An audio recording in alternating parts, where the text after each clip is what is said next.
Hello, Birgitte. How are you? Hi, Lilu. How are you? I'm fine. Good. I'm excited to speak to you about the movie 2012, the Maya calendar.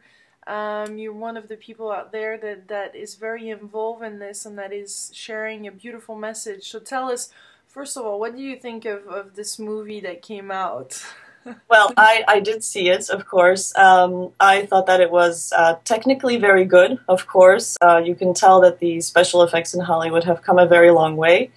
Actually, I used to work in Hollywood, and I worked on one of the first digital movies with, it had a digital character, actually, called Dragonheart.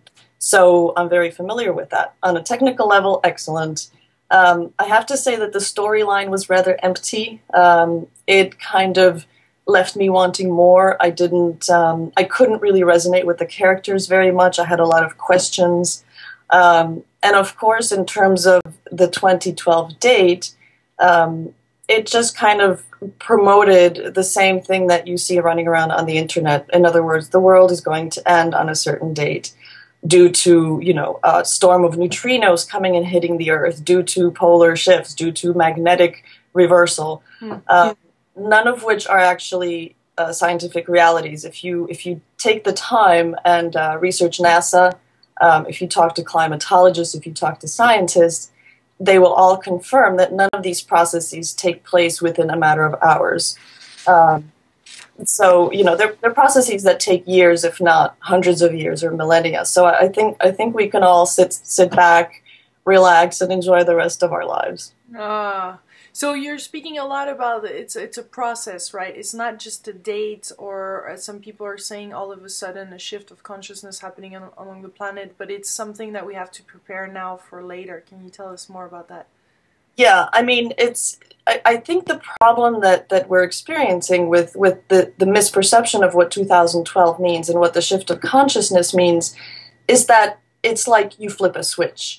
It doesn't really quite work like that. It's kind of like if you think of your body as being sick and you go to a doctor and he gives you a pill, you're not going to be better right away. It just doesn't work that way. If you've taken 5 years, 10 years, a lifetime to get your body to a certain sick state, you really cannot expect that you would be better just like that. It's going to take a process. And what they say is that usually it's the same amount of time as you've taken to get sick. Now, I happen to have other experiences with that. I know that you can heal faster. And so that can be on a spiritual, mental, emotional, financial, physical level. You can heal much faster than you've taken to actually get sick. But that's the whole problem with 2012, I think, is that people see it as one little point in time, and all of these changes are going to take place. That's just not how it works. We need to start now. We need to start yesterday because it is going to take time, and we need to give ourselves the time to evolve on a personal level. Because everybody's going to be evolving in a very different way. So we don't need to be worried so much about, well, I need to be, this incredibly evolved spiritual being by December 21st, 2012. There's no deadline. It's a personal journey for everybody. So what do you recommend we do to prepare for that and to be that right now, right here? I would say number one, forget 2012. Just forget the date, just consider it's a winter solstice, Yeah.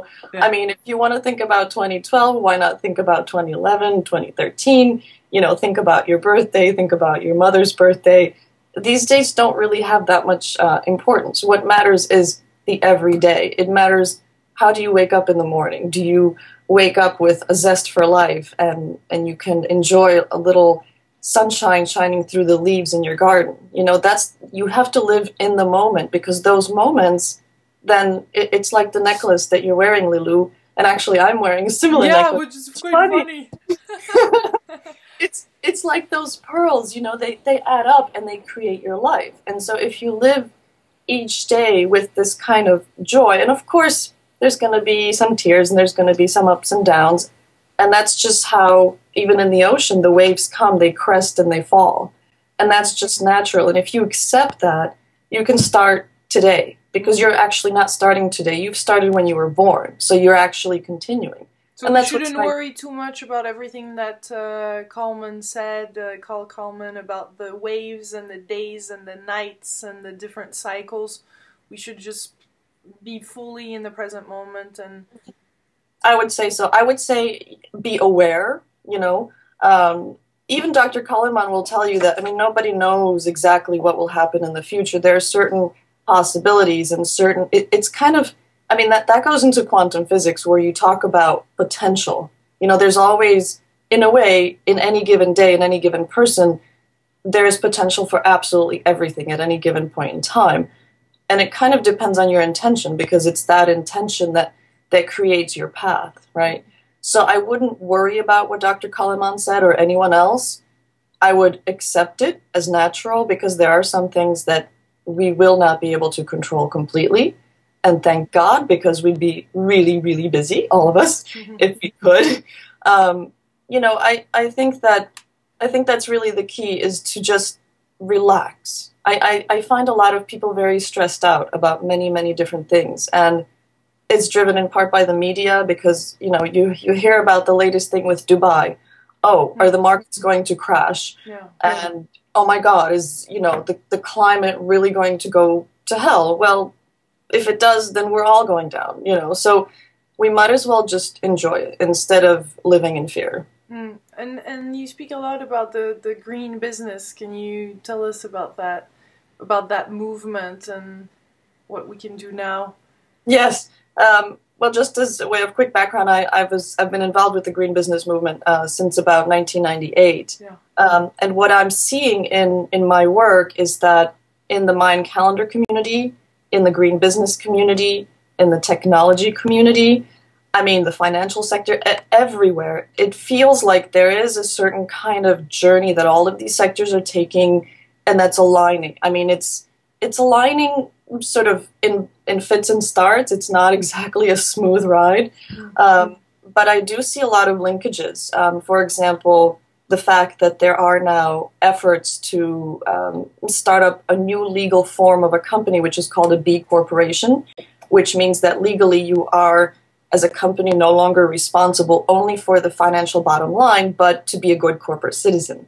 I see a lot of efforts on the small business side to take care of our planet. And that's the lesson we have to learn from the Maya, because they learned it the hard way. They slashed and burned. They basically used up all of the resources in their jungle environment.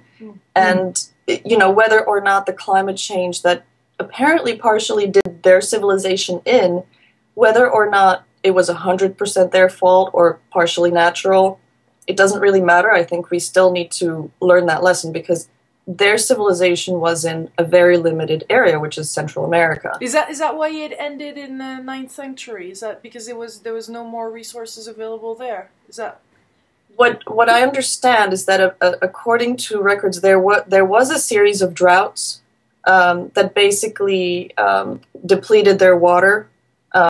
It decimated their environment. Nobody really knows for sure. I mean, this is what some scientists believe has contributed to their downfall, because that was in, I think, 950 AD, and that was before the Spanish conquest. So by the time the Spaniards got there, that peak of the civilization had gone. So it is very interesting, and I think the lesson that we have to learn from them today is that we are a completely interconnected global society, which means that we affect the entire planet. What China does can blow over to the west coast of the US. What the Sahara winds can blow over to the Caribbean and mess up that environment. So I think we need to be very, very cautious and careful.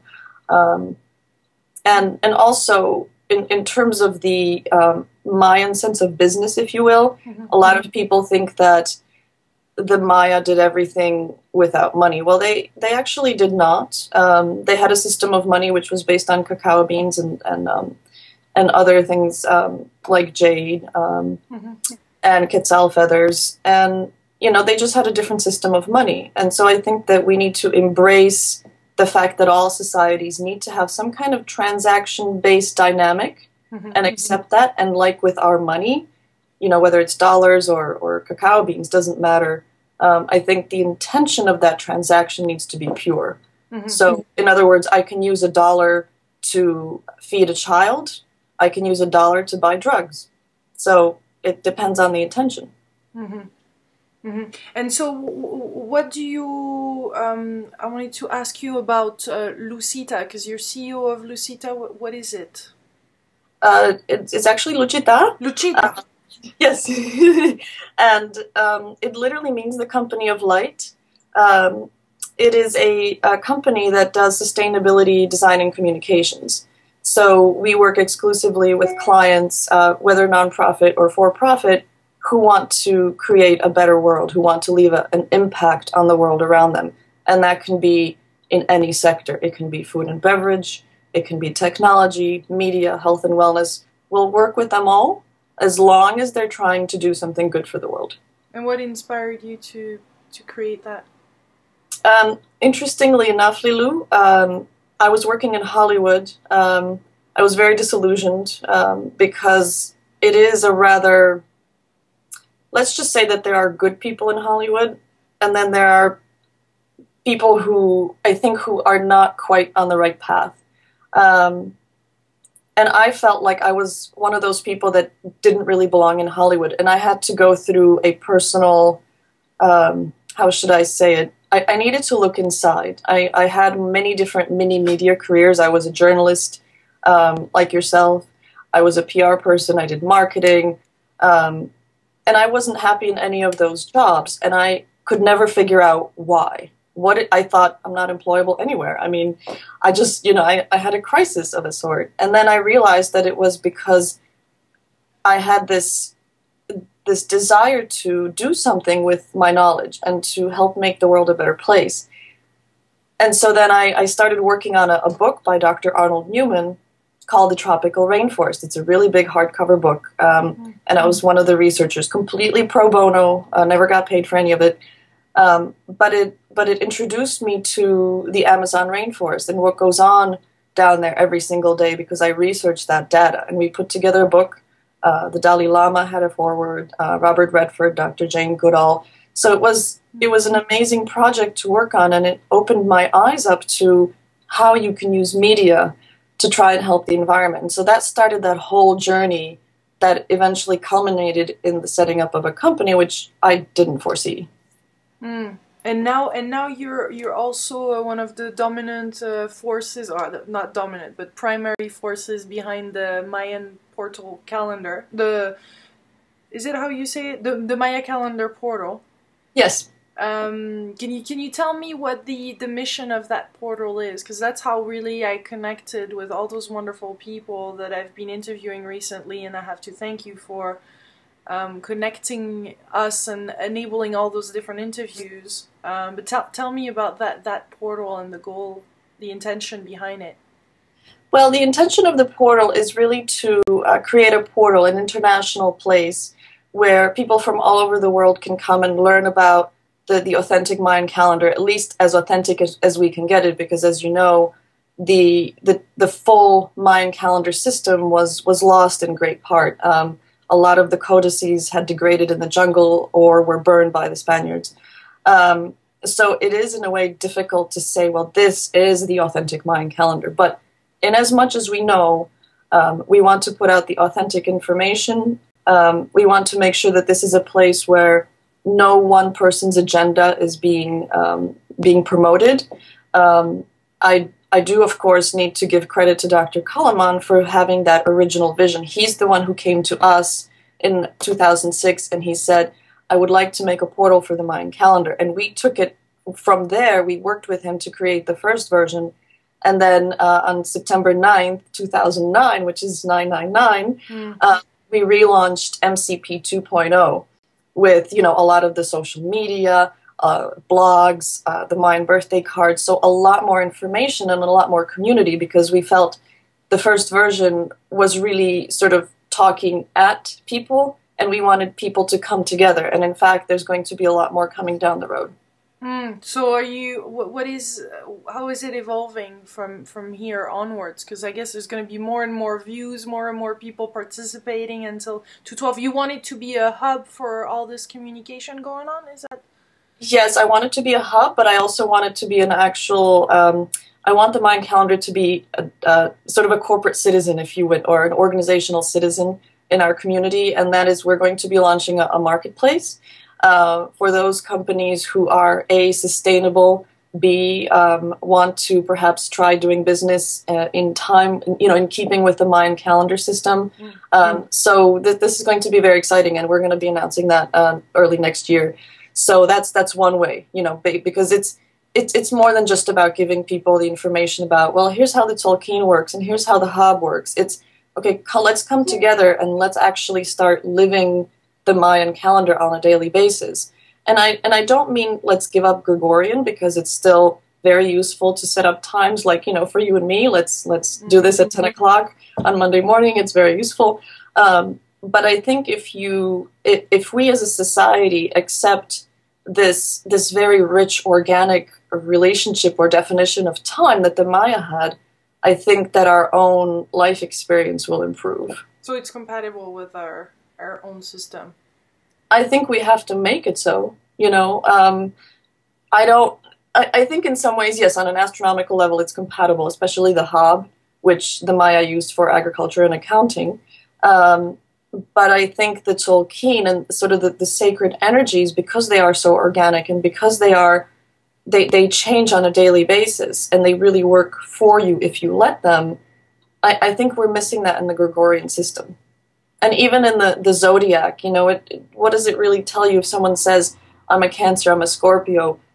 That's just who you are on an astrological level, but it doesn't give you anything to live your daily life, is what I'm trying to say. Mm-hmm. And do you know if there is a parallel between the astrology and Maya 2012 at all?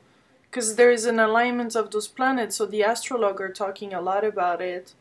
And then there's the people, the scientists that have been studying it, and there seems to be some pretty, it matches. Yeah, well, from what I've read, there isn't going to be the alignment that people think on, like, for example, on December 21st, 2012, which is a little confusing because the Maya themselves, Don Alejandro was saying that there will be an alignment with the galactic plane, and yet the astronomers, NASA, is saying that there will not be. So it's quite possible that, it might happen, but again, over time as opposed to on one particular day. Because you have to remember, from our point of view here on Earth, we live by the day, by the minute, by the hour.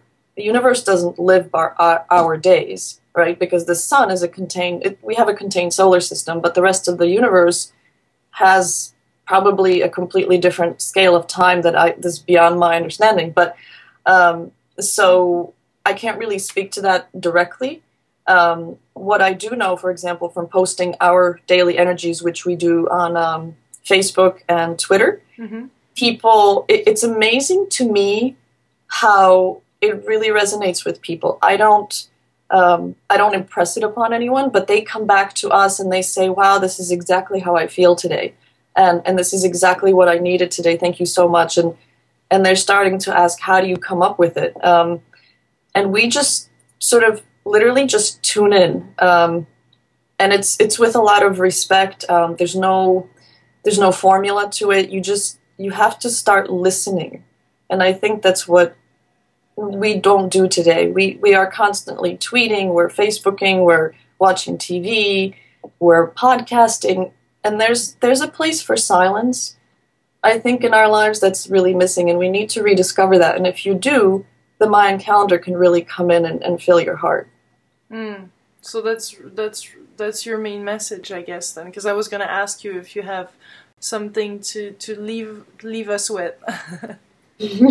I would say that's it. I would say let the Mayan calendar come in and fill your soul and your heart, and you'll see that your life just expands exponentially. So we can go to the Mayan calendar portal and just start learning more about it. And I guess then, because to fill ourselves up, we need to know exactly what it is. So I guess that's a good place to find information, right? Yes, it is. Yeah, and on our site we also have links to other sites. It's we don't want it to just be us. Yeah. We want to gather information about all of the sites. But I think I would say to people who are just starting out with the Mayan calendar Yeah. is, even on our site, I mean, everything that you read, just don't take it as gospel. Take it as, okay, this is the information that this site has, or this is the information that that site has. And you should have a historical understanding of where the calendar comes from. You should have a technical working understanding of at least, the 13 numbers, the 20 day signs, what they mean. Our site actually has some pretty good descriptions of the meanings and interpretations of those individual entities, the symbols.